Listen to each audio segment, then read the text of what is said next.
Olá! Hoje tem matemática, sequência numérica. E se liga aí, que tem um desafio para você resolver. E na aula de robótica vamos conhecer um pouco sobre o computador e seu funcionamento. Ao final, tem um recado da equipe do SED 4 de Sobradinho. Senta aí, que está começando mais um ensino médio integral digital. Olá pessoal, tudo bem? Então vamos lá. A ideia de hoje é a gente falar sobre sequências numéricas. Primeiro, o que é uma sequência numérica? Sequência numérica é uma sucessão de números ordenados segundo alguma regra. Ou seja, ela tem um padrão, alguma lógica que define essa sequência numérica. Por exemplo, a gente tem aqui a sequência 1, 2, 3, 4, 5. Beleza, são os números naturais. 1, depois vem 2, 3, a ordem aí somando de 1 em 1, enfim. O próximo aqui você já sabe, o próximo vai ser o 6, depois o 7, o 8, 9 e assim por diante. Segunda sequência, 0, 3, 6, 9, 12. O que é essa sequência aqui? Pode ser os múltiplos positivos do 3. Começa com 0, vezes 3, 1 vezes 3, 2 vezes 3 e assim por diante. Então, uma sequência numérica é um conjunto de números que tem uma certa ordem e segue algum tipo de padrão. Nesse caso aqui, os múltiplos crescentes do 3, positivos e crescentes do 3. Então o próximo a gente sabe qual que é. O próximo vai ser 3 vezes 5, que dá 15, depois 3 vezes 6, que dá 18 e assim por diante. Às vezes, só de olhar para a sequência, a gente pode pensar num padrão um pouco diferente, mas que também funciona. Em vez de pensar que são os múltiplos do 3, a gente vai acrescentando 3 sempre. Então 12 mais 3, 15, 15 mais 3, 18 e assim por diante. Qual que está certo? Os dois estão certos, não tem problema, tá bom? A sequência não precisa ser sempre crescente, ela pode ser decrescente. 22, 19, 16, 13. O que tem aqui nessa sequência? O que está acontecendo? Bom, é uma sequência agora que ela é decrescente, porque está diminuindo, e ela vai diminuindo de 3 em 3. Então, 22 menos 3, 19. 19 menos 3, 16. 16 menos 3, 13. E assim por diante. Tá bom? Essa outra sequência não parece estar somando ou subtraindo nada. Que sequência será que é essa aqui? 1, 2, 4, 8, 16, 32. Qual seria o próximo número dessa sequência? Bom, o padrão que a gente está tendo aqui são as potências de 2, por exemplo. 2 elevado a 0, para quem não sabe, quase qualquer coisa elevado a 0 dá 1. 2 elevado a 1 que dá 2, 2 elevado a 2 que dá 4, 2 elevado a 3 que dá 8 e assim por diante. Então, qual é o próximo número? 64. Depois, 128. Depois, e assim por diante. Tá? Essa é a ideia das sequências numéricas. Então, olha só. Nesses exemplos aqui, a gente já consegue perceber uma coisa. Ela pode ser uma sequência crescente ou pode ser uma sequência decrescente. Tá? O que mais? Essa aqui já é uma sequência um pouquinho mais estranha. Talvez não seja tão óbvio para todo mundo e provavelmente alguns de vocês já viram. Essa sequência aqui é a sequência de Fibonacci. Olha só. 1, 1, 2, 3, 5, 8, 13. O próximo número é 21. Ok, professor, de onde é que tu tirou essa sequência? Como é que eu sei que o próximo é 21? Qual é que é o padrão que está seguindo aqui? A sequência de Fibonacci segue o padrão de somar os dois anteriores. Então, os dois primeiros são dados, 1 e 1. Mas qual é que é o próximo? É 1 mais 1, 2. Depois, soma os outros dois, 3. Soma os outros dois, 5. Ou seja, cada termo é a soma dos seus dois anteriores. Então, para saber o próximo aqui, eu somo 8 mais 13, 21. 21 mais o 13 já dá 34, que é o próximo. E assim por diante. Essa é a sequência de Fibonacci. Minha sugestão, vale a pena dar uma pesquisadinha sobre ela. Eu não vou focar muito nela, tá? Mas ela é uma sequência interessante. Ela tem alguns padrões e ela é considerada, por exemplo, relacionada com a razão áurea, que é uma relação de beleza. Vocês vão encontrar isso em diversas coisas da natureza e das artes, ok? Olha só outra sequência aqui. Essa sequência é mais aleatória. 9.487, 8.347, 7.164, 6.125 e assim sucessivamente até chegar no zero. Para quem está acompanhando na folha do PDF que eu coloquei no Google Classroom, já sabe o que é isso que eu coloquei do lado. Qual é que é o padrão que eu estou seguindo aqui? Isso aqui é a quantidade de pipoca que eu tenho antes ou durante um filme, tá? Comecei com muita pipoca, eu vou comendo, a cada minuto que vai passando, fui comendo, até chegar no 0. Então, talvez o padrão não seja tão evidente quanto nos anteriores, mas é um padrão. É o padrão da quantidade de pipoca que eu tenho no meu baldinho. É isso, tá? Aqui eu já trago um outro detalhe, olha só. O padrão aqui em cima, o padrão não era tão óbvio, e aqui em cima eu trago o detalhe de que uma sequência numérica ela não precisa necessariamente ser infinita. Ela pode ser finita. Ou seja, ela acaba, tem um fim, ela é determinada. Eu não sei, mas aqui eu não coloquei a quantidade exata de termos, mas de repente a sequência tem exatamente 10 termos, exatamente 20 termos, ou algo do gênero, ok? Pense que eu poderia colocar uma sequência usando os algarismos, sei lá, 0, 1, 2, 3, 4, 5, 6, 7, 8 e 9. Pronto, essa é uma sequência infinita, tem exatamente 10 termos e acabou. Não tem como criar outro termo nessa sequência, ok? E esse aqui fica como desafio. Qual será que é o próximo termo desta sequência aqui? Eu vou dar uma única dica que talvez ajude vocês. É ler esta sequência em voz alta. Talvez isso ajude vocês a determinar qual é que é o próximo termo da sequência. 2, 10, 12, 16, 17, 18, 19 e qual que é o próximo. Ok? Vou deixar só como desafio. Se bater muito desespero e ninguém conseguir, espero que alguém consiga aí nos fóruns e a gente jogue e o pessoal vai se acomodando, mas se não der, depois eu posto a resposta disso. Ok? Bom, então alguns padrões que a gente pode observar são os mais variados. Por exemplo, ele pode ter um padrão de somando alguma coisa, pode ter um padrão de diminuindo alguma coisa, então a sequência pode ser crescente ou decrescente. Ela pode ser uma sequência recorrente, porque depende dos anteriores, ela pegou os dois anteriores, como na sequência de Fibonacci. Ela pode ser finita ou pode ser infinita, tá bom? Mas assim, apesar de todas essas possibilidades de sequência, e aquele desafio que é uma sequência que não tem muita lógica matemática não, tá? Mas enfim, tem diversos tipos de padrão de sequência. Mas o nosso foco vai ser em dois tipos de sequência, a PA e a PG, progressão aritmética e progressão geométrica. O que é a progressão aritmética? É aquela sequência que vai somando sempre a mesma coisa. O que é a progressão geométrica? Aquela que vai multiplicando sempre a mesma coisa, tá? Então, progressão aritmética soma, progressão geométrica multiplica. Não significa que a gente vai descartar as outras possibilidades. Por quê? Além de valer muito a pena vocês darem uma estudada sobre a sequência de Fibonacci, vocês vão encontrar algumas coisas bem interessantes a respeito disso, tá? Também dá para se divertir um pouco com aqueles desafios de sequência. Tudo bem, talvez alguns de vocês não gostem, mas eu já vi vários deles no Instagram. Aparece meia dúzia de números e pergunta: qual é o próximo termo da sequência? Olha só, eu coloquei aqui alguns exercícios para a gente tentar determinar qual é o próximo termo da sequência. Bom, vamos lá. Correção. Determina o próximo termo da sequência. 9, 7, 5, 3. Qual é o padrão que a gente está dando aqui? Está diminuindo de 2 em 2. Então, o próximo termo, 3 menos 2, 1. Acabou, é isso. Letra B, 10, 100, 1000, 10 mil. Qual é o padrão que a gente está vendo na letra B? Ele está indo aumentando os zeros. Então, 10 mil. Se eu acrescentar um zero a mais aqui do lado, vai ficar 100 mil. Depois, 1 milhão. E assim por diante. Ok? Bom, os últimos 3 exercícios daqui dessa sequência. Aqui, eu esqueci, eu não comentei antes, mas vale a pena ressaltar. A gente, em geral, separa os termos da sequência com uma vírgula. Mas, e se os termos ali dentro já tiverem vírgula? Aí a gente pode usar um ponto e vírgula. Aí a gente evita um pouco da confusão. Senão teria um monte de vírgula aqui e ia virar uma grande bagunça.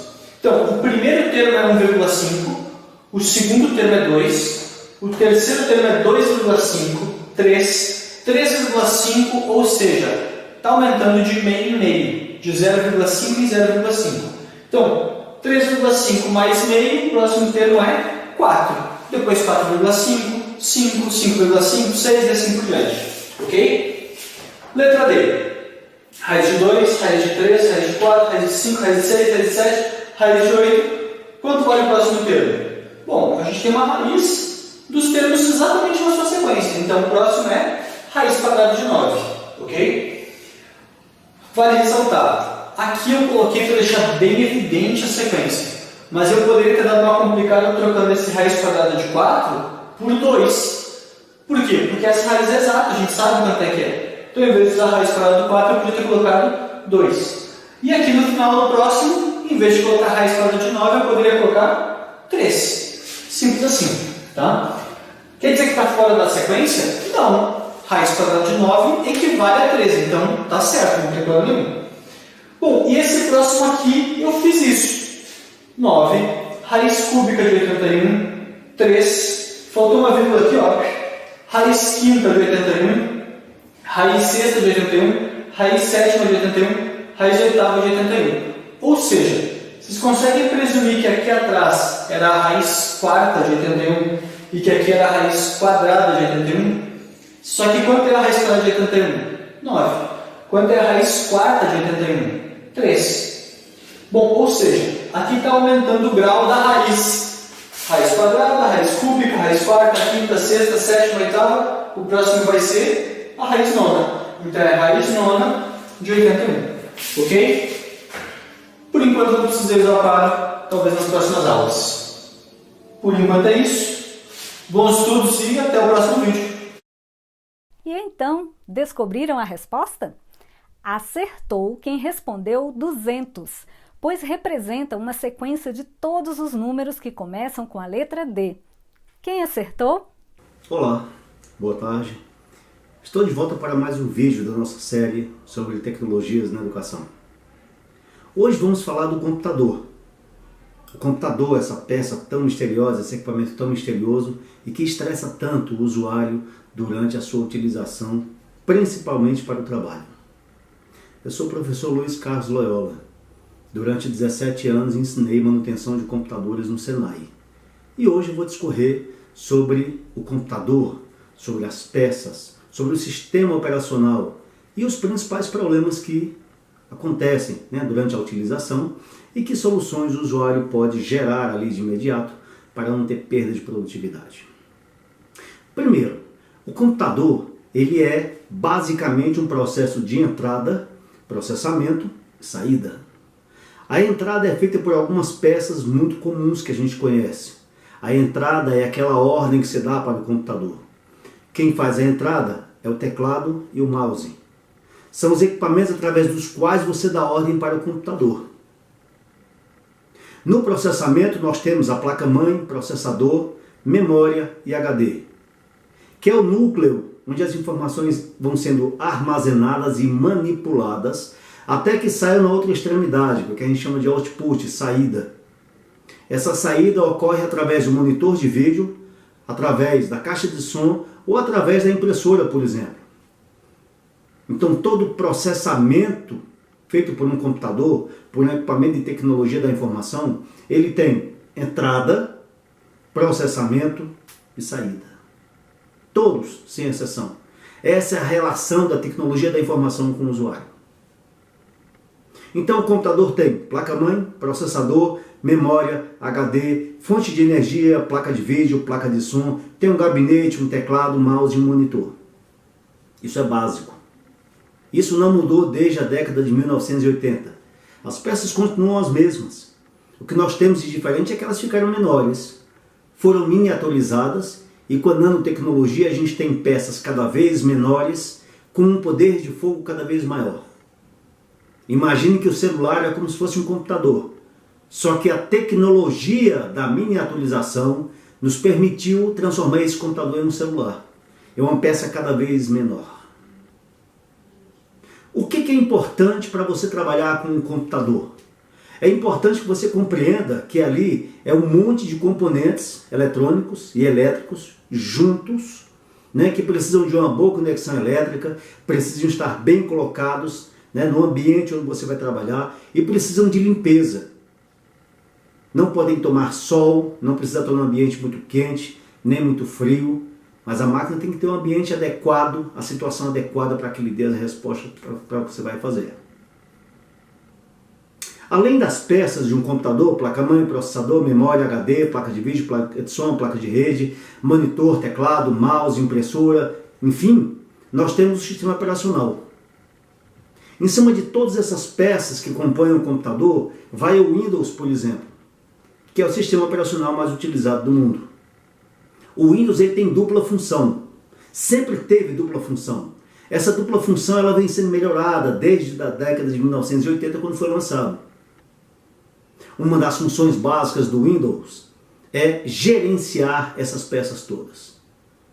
Então, quando eu monto um computador, a primeira instalação que eu faço é do Windows. Porque é o Windows que vai se assentar sobre essas peças de alguma forma e vai controlar como cada peça funciona. Depois, quando eu instalo o Word, o Excel, o PowerPoint, algum jogo, qualquer outro programa, na realidade, eu estou instalando esse programa em cima do Windows.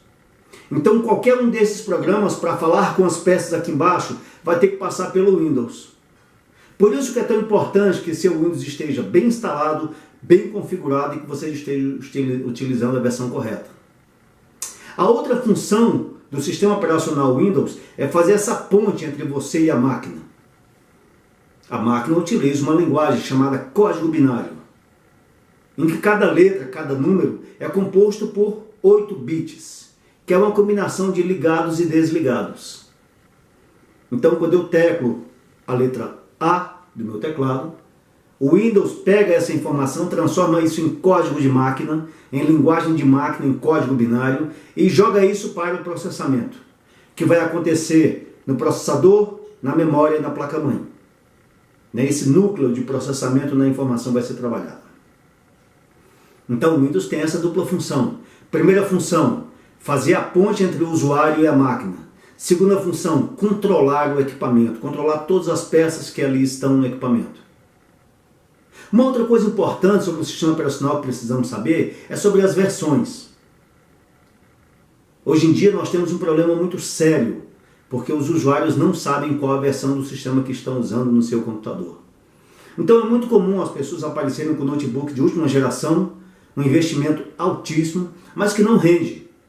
Muitas das vezes, por exemplo, no caso do Windows 7, o usuário está utilizando as versões mais simples. A versão mais fraca do Windows 7 é a versão Start, que é aquela versão que praticamente saiu de fábrica, gratuita, para que o usuário pelo menos tenha como ver o computador funcionando. A outra versão é o Home Basic. Curiosamente, vários dos usuários que me procuram, eles estão utilizando a versão Start ou a Home Basic, porque ninguém nunca falou isso para eles, que eles precisavam estar utilizando uma versão melhor. Se você é usuário de Windows e busca eficiência para o seu computador, você precisa estar instalando uma versão profissional, que foi feita para pequenas empresas, ou a versão Ultimate, que é a versão mais completa para o usuário, para que o usuário possa jogar bem, possa ter um controle sobre a máquina eficiente, para que tenha alta produtividade no seu trabalho. Então a versão Start ou a versão Home Basic, elas não atendem às necessidades da máquina, são só para tirar praticamente a máquina da loja, e a versão profissional e a versão Ultimate são as versões mais adequadas para se ter instalada no computador. Quando a gente olha para as versões do Windows, para as funções do sistema operacional e olhamos para a máquina no geral, nós nos lembramos que aí tem alguns problemas que acontecem no dia a dia que são causa de muito estresse para o usuário. Isso causa trauma, isso causa receio, isso gera raiva da máquina, né? Uma certa ojeriza que precisa ser quebrada. É quebrar um paradigma, quebrar uma barreira ali que se cria, para poder o usuário ter domínio da máquina e autonomia, que é o que buscamos aqui com essa série de vídeos que se iniciam. Problemas comuns que acontecem com o computador, tem entre eles o fato de que o computador não liga. Se o computador não liga, você precisa em primeiro lugar verificar os cabos, as fiações. É o mínimo que você, como usuário de uma máquina que está ali para gerar produtividade, precisa conhecer. Saber que cabos são aqueles, onde eles vão ligados e como que eles funcionam. Então é interessante verificar os cabos nas tomadas, em primeiro lugar, verificar se os cabos do computador estão todos conectados. E aí, se você apertar o botão liga-desliga, a máquina aparentemente ligou, está fazendo barulho de ligada, mas ela não apresenta vídeo, por exemplo, significa dizer que ela tem uma fase que não passou. Ela carrega uma coisa chamada boot, que é um programa inicial de gerenciamento de máquina, e aí ela verificou que, por exemplo, a memória RAM está mal conectada. A memória RAM é essa peça aqui. Ela tem uma importância enorme na tecnologia da informação. Ela é como se fosse a mesa de trabalho. Quando eu ligo o computador, vem tudo para cá. É onde eu vou processar as minhas informações daquele meu processo de trabalho. Depois que eu desligo o computador, ela é esvaziada, fica zerada novamente, e as informações ou são perdidas ou são gravadas no meu HD, que é o meu armário que fica guardado no canto da sala. Mas se eu ligo o computador e ele não me dá vídeo, então eu posso ter um problema de memória RAM. Ela pode estar danificada, mal posicionada ou suja. Talvez em função do mau uso. Se a máquina estiver num lugar que recebe muita umidade, muita poeira, por exemplo, no chão, você pode ver as suas peças do computador se oxidando. E isso vai antecipar o tempo de vida útil do computador. E a memória é uma das primeiras peças a sofrer. Nesse caso, seria interessante você abrir o gabinete, desencaixar as placas de memória RAM que você tem lá dentro, só passar uma borracha aqui e colocar de volta. Você vai ver que a sua máquina reage muito rapidamente. Um outro problema muito comum é a chamada tela azul da morte, que deixa qualquer usuário apavorado. A tela azul da morte está dizendo o seguinte, que você instalou alguma peça recentemente que não foi bem aceita pelo conjunto da máquina. Ou que você instalou algum programa novo que você baixou da internet, ou que você trouxe através de um DVD, e que essa instalação não foi feita com sucesso. Então, se eu tenho uma peça que eu instalei e a minha máquina está apresentando tela azul, eu preciso abrir novamente a minha máquina e remover esta peça, porque ela é causa de conflito. Aí eu preciso procurar um especialista para ele me indicar o que é que eu devo fazer. Se eu instalei um programa novo, um jogo novo, alguma coisa nova que eu baixei da internet, e aparentemente a minha máquina parou de funcionar e deu tela azul, fica mais simples de resolver.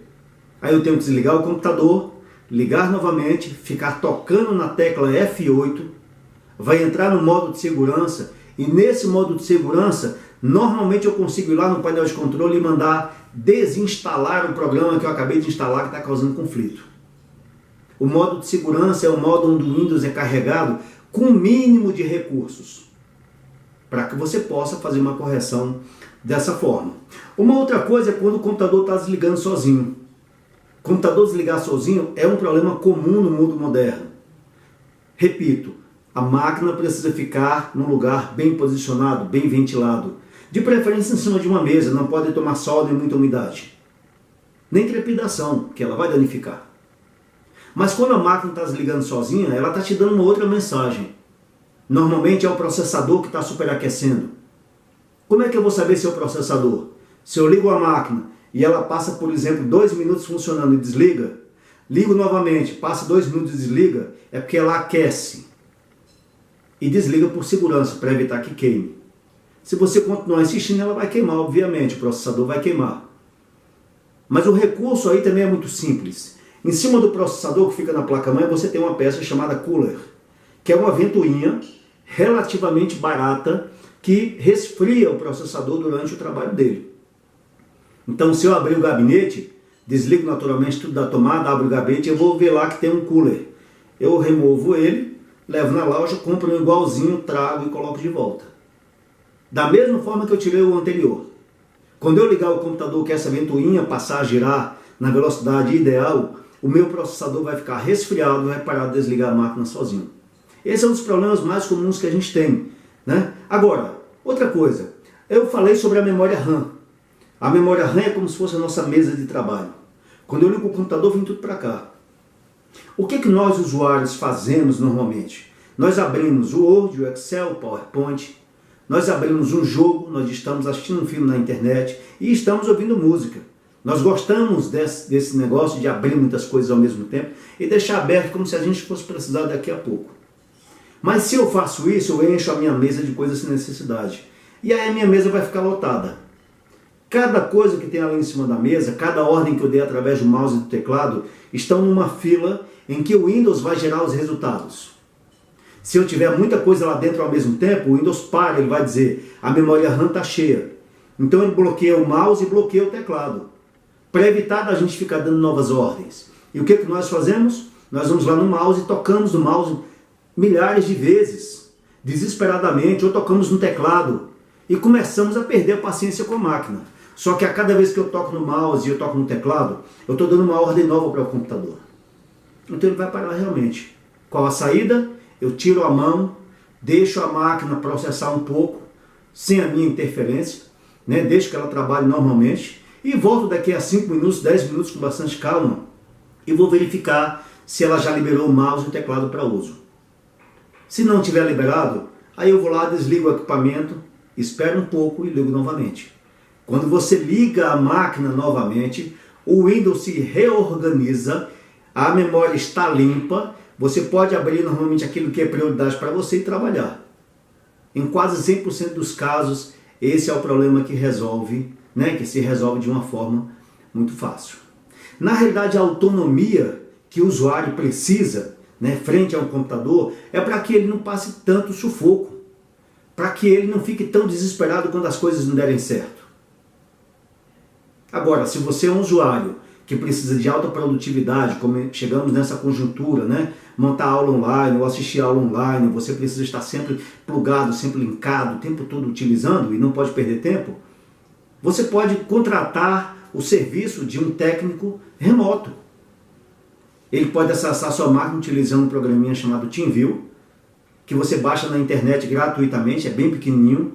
Você roda no seu computador o TeamViewer Quick Support, né, que é um suporte rápido. Eu rodo no meu computador, ele não precisa ser instalado. Eu tiro uma cópia e mando para o meu técnico. De onde ele estiver, por exemplo, no meu caso, eu posso acessar o seu computador remotamente da minha casa, como se eu estivesse sentado na frente do seu computador. Eu mexo no mouse, mexo no teclado, mudo o que precisar, faço as correções, fecho a sessão e a máquina volta a ser do seu domínio total. Então, toda vez que você estiver trabalhando com tecnologia, principalmente com computador, com notebook, e se você se vê às voltas com problemas que te estressam, que te deixam extremamente assustado, preocupado, busque mais informações. Nessa série de vídeos, vou passar um monte dessas informações que podem ajudar vocês a se livrarem desses problemas e terem muito mais autonomia como usuários, né, na atual conjuntura. Eu sou o professor Luiz Carlos Loyola. Até a próxima.